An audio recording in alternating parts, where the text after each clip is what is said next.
For all too long, it seemed no one did anything.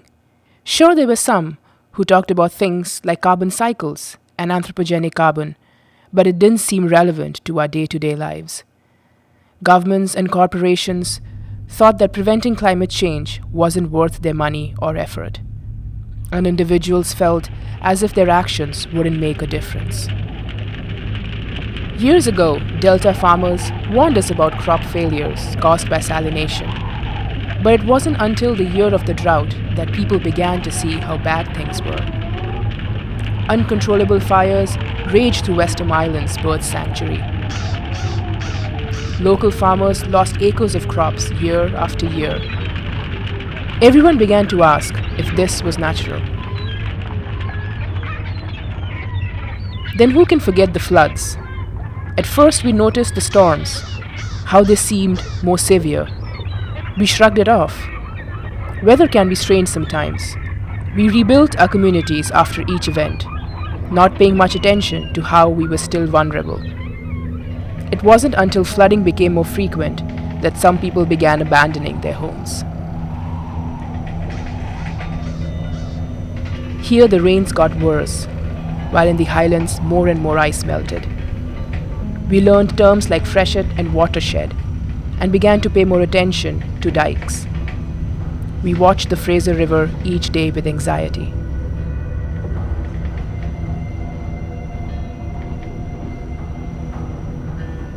Some tried to raise their houses higher, but in time, the lowland infrastructure became crippled.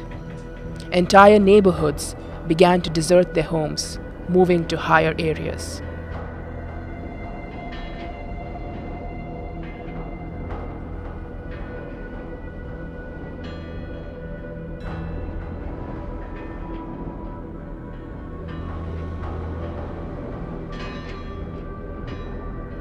Even our industrial areas were hard hit.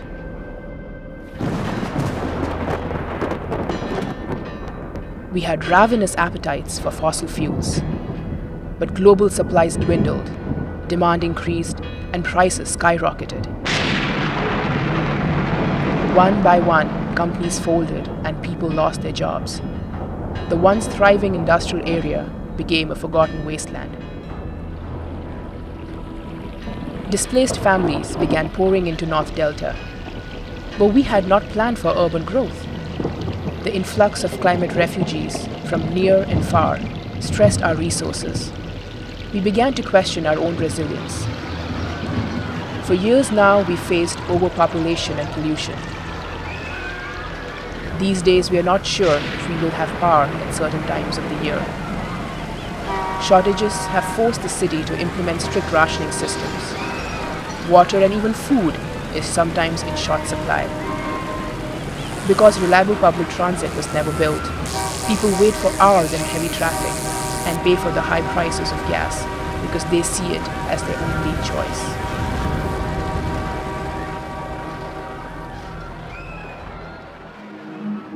So here we are, but now we have a second chance.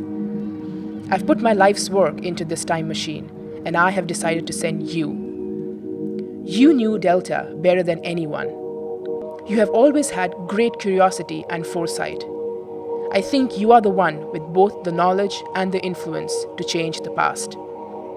Do you have the device I gave you? Okay, great. I'm going to show you some tools you have. These will help you along the way. CIMA Vision stands for Causes, Impacts, Mitigation, and Adaptation Vision. Use this to tag causes, vulnerabilities, and innovative solutions in the Delta landscape. The Carbon Vision tool gives you a revolutionary way to look at the world and once and for all see carbon all around you. I have inserted another tool that I am calling Future Vision. I'm sure you'll agree that this is my best work yet. Okay, I'm hooking you up to the time machine now. Get ready. I'm going to send you back to 2015 when we were in high school. This is when you and I first met. We sure go a long way back. I have programmed the device with an artificial intelligence that I'm calling Siri. Carbon, Intelligence, and Resilience Innovator. Siri will help you in your quest to gain knowledge and influence people.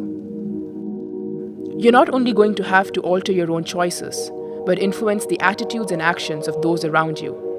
It won't be easy, but I believe in you. I know you can do this.